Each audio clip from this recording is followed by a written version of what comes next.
In the sprawling expanse of the Andromeda Galaxy, the Kalthar Empire ruled with an iron grip. Across countless worlds, the Kalthar enslaved the races they conquered, bending them to their will with advanced technology and a brutal military force. The enslaved species were little more than tools to be exploited, their very lives controlled by the will of their Kalthar overlords. On the remote, rocky world of Junrak, a young alien slave named Sera had spent her entire life toiling in the mines, extracting precious ores for her masters. Her people, the serene and peaceful Thylosians, had once flourished in their tranquil cities before the Kalthar invasion.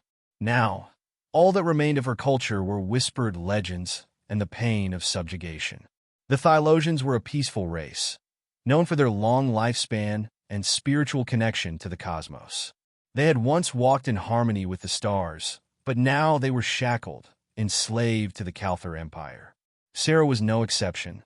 Her people were prized for their ability to withstand harsh conditions and work tirelessly, and her physical strength made her valuable to the Kalthar overseers. But there was more to her than her body. Sera had always felt a strange energy in her chest, a pulsing warmth that seemed to call out to the universe. It was something that had set her apart from the others, something she didn't fully understand. As she worked in the mines, the pulse in her chest grew stronger until it was undeniable. Her heart was not just an organ, it was a key, a beacon, and it was the only thing that might set her people free. Sera knew she was ready to risk everything. The Kalthar overseer, Varnak, was a cruel and heartless creature, his body augmented with cybernetic enhancements that made him nearly invincible. He had little regard for the lives of the slaves, seeing them as mere tools to be used and discarded. Yet Sera, with her otherworldly beauty and quiet dignity, had always caught his attention. She was different from the other slaves, and he enjoyed toying with her spirit. One day, after a particularly grueling shift, Sera approached Varnak in the main chamber.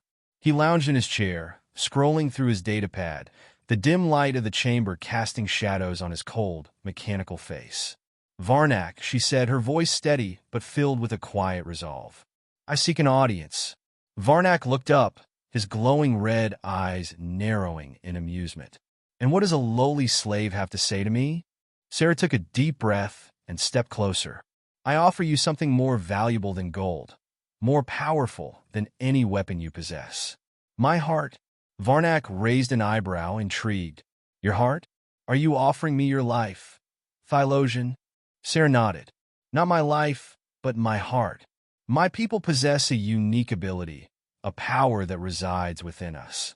If you take my heart, you will have access to this power. You will become unstoppable."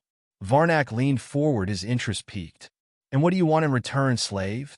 "Freedom," Sera replied, her voice unwavering.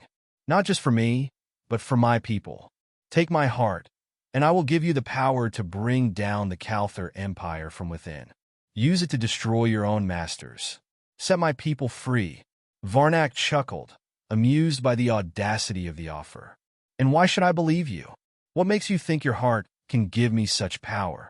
Sera's chest swelled with the energy she had kept hidden for so long. "Because, Varnak, my people have been enslaved for so long that we have learned to harness the energy of our very hearts. It is a force that can reshape the universe, and it is only through the heart that freedom can truly be attained." Varnak's eyes gleamed with greed, and for a moment he considered the offer. The Kalthar Empire had always been about control, and here was a slave offering him a way to break that control. But there was something about Sera that made him hesitate. It was not fear, it was a strange sense of respect. "You are a fool," he sneered, but there was something more in his voice, a curiosity that betrayed his words. "But very well, I will take your heart. We shall see if your claims are true." Sera stepped forward, her chest glowing faintly, a soft pulse radiating from her heart. It was a delicate process. Extracting the heart of a Thylosian was no simple matter. But Varnak had the technology to do it. With a quick motion, he activated a surgical device, and Sera's chest was opened.